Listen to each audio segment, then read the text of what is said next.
पति को सुलाया, उसके बाद वो महिला रात के 12 बजे अपने पड़ोसी के घर पर पहुँचती है। अपने पड़ोसी के घर पर पहुँचकर वो अपने ही पड़ोसी के साथ शारीरिक संबंध बनाना शुरू कर देती है। जब पड़ोसी के साथ शारीरिक संबंध बनाते हुए वो उसके सीने पर चढ़कर बैठती है, तो अचानक वो उसका गला बेदर्दी से घोंटना शुरू कर देती है और उसके बाद जो होता है वो एक खबर बन जाती है। आज की इस पूरी सिलसिलेवार घटना में आपको हम सीरियल वाइज़ बताएँगे कि कैसे एक ब्लैकमेलिंग से परेशान होकर एक महिला ने अपने पड़ोसी के घर जाकर उसका बेदर्दी से कत्ल किया और अपने घर पर आकर वो कुछ यूँ सो जाती है जैसे कुछ हुआ ही नहीं है। लेकिन जब सुबह होती है तो हड़कंप मच जाता है और उसके बाद जब इस महिला के ऊपर शक जाता है, इसे गिरफ्तार किया जाता है, तो उसके बाद ये पूरा घटनाक्रम निकल कर सामने आता है। शुरुआत में तो ये महिला अपने आप को बेकसूर बताती है, बचने का पूरा प्रयास करती है, लेकिन जब पुलिस की सख्ती होती है तो ये टूट जाती है और अपने जुर्म को कबूल करते हुए जुल्म की वो इबरतनाक दास्तान सबसे बयां करती है, जिसे सोचकर सभी परेशान हो जाते हैं। दोस्तों, ये पूरा मामला है 29 जनवरी 2025 का। दरअसल उत्तर प्रदेश का एक ज़िला है बरेली और इसी बरेली ज़िला के अंतर्गत एक थाना लगता है जिसे भोजीपुरा थाना कहते हैं और इसी भोजीपुरा थाना अंतर्गत एक गांव है जिसे समसपुर घुर गांव कहा जाता है। इसी समसपुर घुर गांव में एक परिवार रहा करता था जिसमें पति और पत्नी रहते थे। पत्नी का नाम रूबीना और उसका पति इदरीस। ये लोग उस घर में रहते थे और उनके घर के ठीक बगल में एक दूसरा घर था जहाँ पर एक और परिवार रहता था। उस परिवार में एक जरी कारीगर जिसका नाम इकबाल और उसकी पत्नी शहनाज रहती थी। इन लोगों के बीच में आपसी संबंध बहुत अच्छे थे। अब चूंकि इकबाल जो कि जरी कारीगर था, तो उसके संबंध जो थे आते जाते आसपास बातचीत करते करते इदरीस की पत्नी रूबीना से हो जाते हैं। दोनों की बातचीत एक दूसरे से कुछ यूं बन जाती है कि दोनों के प्राइवेट नंबर्स एक्सचेंज हो जाते हैं और अब दोनों के बीच लंबी लंबी बातें होने लगती हैं। ये दोस्ती का सिलसिला आगे बढ़कर प्यार के रिश्ते में तब्दील हो जाता है और अब इदरीस की पत्नी रुबीना और शहनाज का पति जो कि इकबाल था, इन दोनों के बीच में प्रेम संबंध स्थापित हो जाते हैं।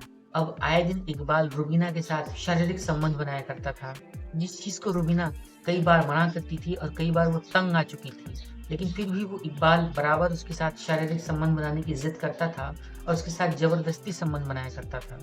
दोस्तों, कहते हैं कि किसी भी चीज़ की अति अच्छी नहीं होती है। बस यही होता है इकबाल और रुबीना के बीच के इस अवैध संबंध के इस रिश्ते में, जहाँ पर इकबाल बराबर रुबीना को फोर्स कर रहा होता है कि उसके साथ शारीरिक संबंध बनाए, लेकिन रुबीना जो कि अब इस शारीरिक संबंध के इस दौर से निकल जाना चाहती थी, उसे अब इकबाल का साथ पसंद नहीं आ रहा था। लेकिन इकबाल रुबीना के ऊपर बराबर प्रेशर दे रहा था। वो उसे धमकाते हुए ये कहता है, तुमने मेरे साथ अगर शारीरिक संबंध नहीं बनाया, मेरी बात नहीं मानी, तो मैं तुम्हारे पति को तुम्हारी वीडियोस वायरल कर दूंगा, तुम्हारी कॉल रिकॉर्डिंग्स तुम्हारे पति के पास भेज दूंगा और तुम्हारी समाज में बहुत बदनामी कर दूंगा। इधर रुबीना जो कि अपने पति इदरीस से बहुत प्यार करती थी और अपने घर को बचाना चाहती थी, अपने दो छोटे छोटे बच्चों की जिंदगी चाहती थी, अपनी समाज में बदनामी से डर रही थी, वो इकबाल की बातों को बराबर इग्नोर करती है और इकबाल के साथ बराबर फिजिकल रिलेशन बनाना जारी रखती है। ये न चाहते हुए भी ये संबंधों का सिलसिला बदस्तूर जारी रहता है। हालांकि रुबीना ने कई बार इकबाल को मना किया कि वो उसके साथ इस तरीके से पेश ना आए, उसे ब्लैकमेल ना करे, उसकी दो बच्चों की जिंदगी खराब हो जाएगी, उसका घर टूट जाएगा। लेकिन इकबाल जो कि रुबीना के साथ बराबर फिजिकल रिलेशनशिप चाहता था, वो उसे छोड़ने के लिए तैयार नहीं था। जब मन चाहे तब वो उसे अपने घर पर बुलाया करता था और उसके साथ संबंध बनाया करता था। इधर एक रोज जब ये पता चलता है कि 29 जनवरी को इकबाल की पत्नी शहनाज अपने पिता के मृतक के कार्यक्रम में जा रही है, उनकी बरसी पर जा रही है और इकबाल अपनी पत्नी शहनाज को छोड़ने के लिए उसके ससुराल गया हुआ है, तो ये मौका पाकर रुबीना इकबाल के पास कॉल करती है और उससे ये कहती है कि आज मुझे तुमसे मिलने का बहुत मन कर रहा है। इकबाल जो कि बराबर रुबीना के साथ शारीरिक संबंध बना रहा था, उसे ब्लैकमेल कर रहा था, उसे तो इस बात से कोई आपत्ति ही नहीं थी। वो तत्काल इस बात के लिए राजी हो जाता है और ये कहता है कि ठीक है, मैं अपनी पत्नी को ससुराल में छोड़कर वहां पर रुकूंगा नहीं और वहां से सीधा इस घर पर आ जाऊंगा। इधर जब इकबाल अपनी पत्नी शहनाज को छोड़कर वहां से वापस अपने घर पर आ जाता है, तो रात के 12 बजे के आसपास रुबीना अपने पति इदरीस को कुछ खाने में मिलाकर खिला देती है, जिससे उसका पति सो जाता है। और इधर जब रात के 12 बजते हैं तो रुबीना अपने पति के घर से निकलकर अपने पड़ोसी के घर पर पहुंचती है, जहां पर इकबाल उसका बेसब्री से इंतजार कर रहा होता है। और जब इकबाल के साथ वो फिजिकल हो रही होती है, उसके साथ संबंध बना रही होती है, तो उसने उसी अवस्था में ही इकबाल के ऊपर अचानक से हमला बोल दिया और वो इकबाल के ऊपर उसका गला घोंटने लगती है। दोस्तों, जब इकबाल चिल्लाने का प्रयास करता है, चिल्लाना शुरू करता है, तो इदरीस की पत्नी रुबीना ने उसके मुंह पर कपड़ा रख दिया, रुमाल रख दिया और उसका गला और जोर से घोंटने लगती है और इतनी बेदर्दी से गला घोंटती है कि इकबाल की मौके पर ही मौत हो जाती है।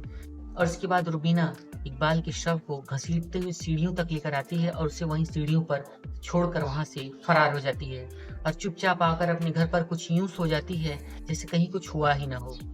और इधर होता यूं है कि जब सुबह इकबाल की पत्नी शहनाज अपने घर से लौटकर वापस अपने घर पर पहुंचती है, तो ये देखती है कि वहां पर इकबाल का जो शव है वो सीढ़ियों के पास पड़ा हुआ है।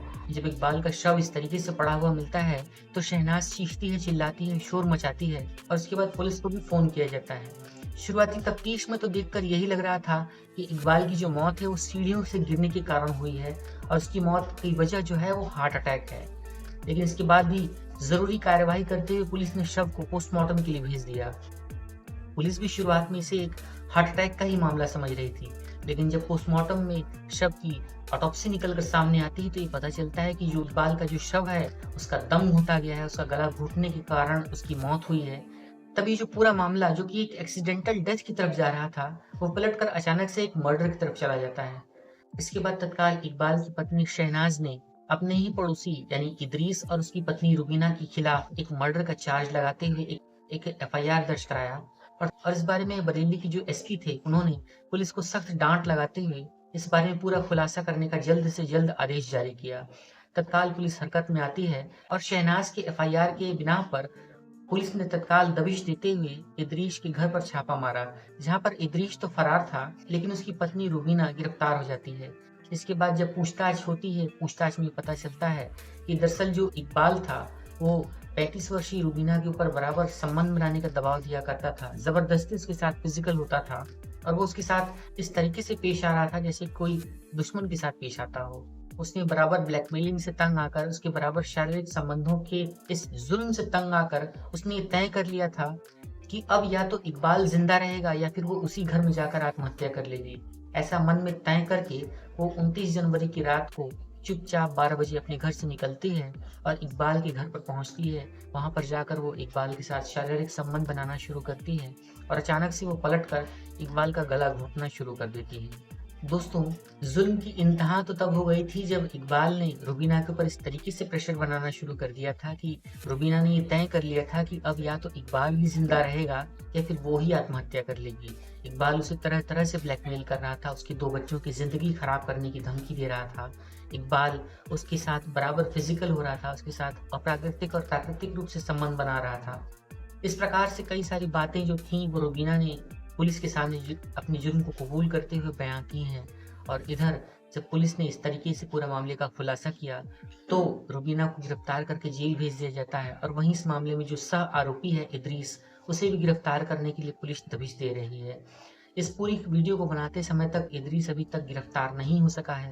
पुलिस अभी भी अपने स्तर से कार्यवाही कर रही है और इदरीस की गिरफ्तारी के लिए जगह जगह पर छापेमारी कर रही है।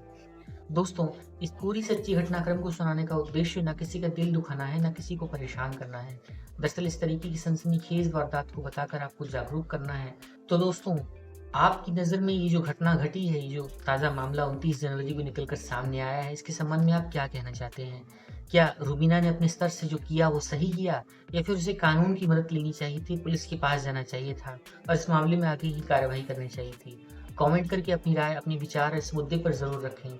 और अगर आप सच्ची घटना चैनल पर नए हैं, जुर्म और देश दुनिया की ताज़ा तरीन वारदातों के साथ आप रूबरू होना चाहते हैं, तो हमारे चैनल सच्ची घटना को भी सब्सक्राइब कर लीजिए। अब यहाँ तक आपने वीडियो को देख ही लिया है तो मैं आशा करता हूँ कि आपको ये वीडियो भी पसंद आई होगी, तो इसे एक लाइक कर दीजिए और हमारा उत्साह बढ़ाइए। कमेंट बॉक्स में आप अपना नाम और अपने शहर का नाम लिख सकते हैं। हम आपका नाम आपके शहर के नाम के साथ अगली वीडियो में ज़रूर पब्लिश करेंगे। एक नई सच्ची घटना लेकर एक नई वीडियो के साथ हम अनुराग आपसे फिर मिलते हैं। तब तक के लिए आप सभी अपना अपना ख्याल रखें, अपने आसपास के माहौल पर नज़र बनाए रखें और सुरक्षित रहें। एक नई वीडियो के लिए हमें आज्ञा दीजिए। अपना ख्याल रखिए। Take care.